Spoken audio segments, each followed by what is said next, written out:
ટ્રસ્ટીઓની અને માયાભાઈ સમજો, આપણા સમાજને હાથો બનાવવામાં આવ્યો છે, હાથો.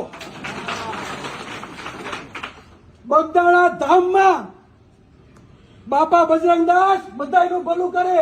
મારી ઘરે પણ મૂર્તિ છે, અમે પણ પૂજા કરીએ અને તમે પણ કરતા હશો. આપણો સમાજ હંમેશા સેવાભાવી રહ્યો છે.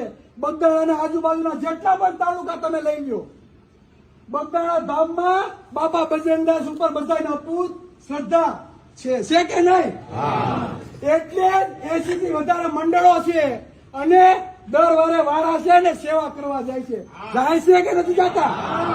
આપણી બહેનો દીકરીઓ વાસણ ઉટકે છે, આપણા ભાઈઓ પીરસે છે.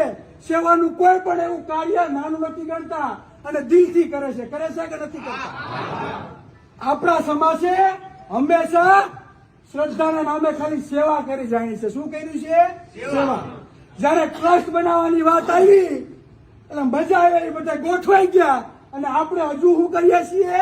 સેવા કરીએ છીએ કે નથી કરતા? તો ખરેખર જો સેવા કરવી હોય તો આ સમાજને કઈ ફાયદો થાય ને એવી સેવા કરો. એવી સેવા આપણે કરવાની, મેવા ખાવાના બીજાને અને ધોકા ખાવાના કોને? કોને ધોકા ખાવાના? અને પાછી અન્યાય માટે પાછું આપણે રોડ ઉપર ઉતરી ભીખ માંગવાની. આ જ વસ્તુ થઈ ને.